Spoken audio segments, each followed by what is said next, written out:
Today we'll be using learning tools to explore what I will call the color of prose. This is an example of a Word document, and it's taken from the college diary on page 39, where we have a brief description of Martin Crane. So what I've done is simply type the text into this document, and I have saved or dragged and dropped the Word document straight onto a OneNote page. Doing that, I've got the document at the top and I've got the printout below. What we're going to do is use this page to analyze our writing style.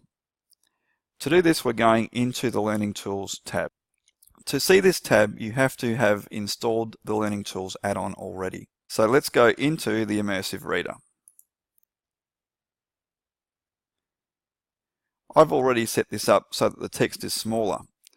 When you first enter the Immersive Reader, the text might be much larger, so I'd recommend that you scale it down so that you can see as much text as possible on the one page.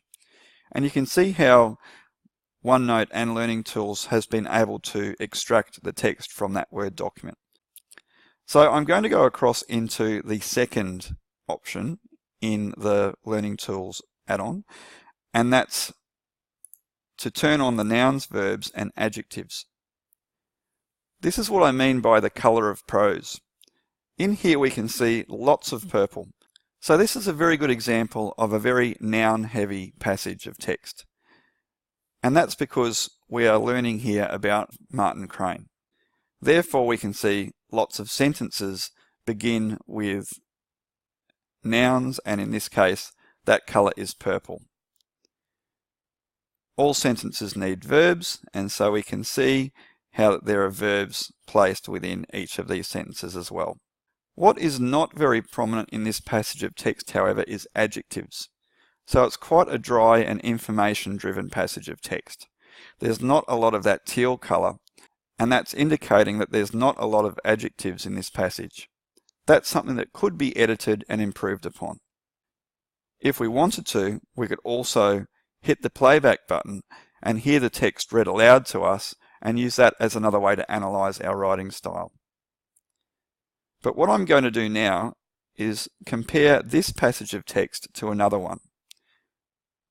Let's close our Learning Tools, and I have a space at the bottom here ready to go. This text is also about Martin Crane. So I've selected the text, right-click, copy, back into OneNote, Control-V to paste. And you can see how it's also given us the link to the original document. Let's now compare these two passages of text. Again, we're in Learning Tools, Immersive Reader. You'll notice that the last passage of prose has been added to the bottom. Let's go back into our middle option. Let's turn on the nouns, the verbs, and the adjectives.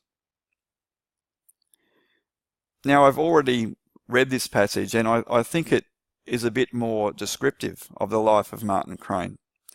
With that gut feeling in mind, I can check that against the ratio of nouns, verbs, and adjectives in the paragraph. And you can see that there is more teal. There's also much more of a balance of nouns and verbs and adjectives. So that's what I mean by the color of prose. How can we apply this in our classrooms? What if you asked your students to start each sentence with a verb, or ask them to create a sentence starter that is red, or to make sure that their sentence opening is teal and purple? If you were to say to a student, don't start your sentence the same way, they may not understand what you mean. But if you were to ask your students to not start every sentence with a purple word, then that small piece of feedback might make all the difference to that student. So this is a great way to use Learning Tools across the classroom, not just for students with identified needs, but as a way to help improve the writing outcomes for all students.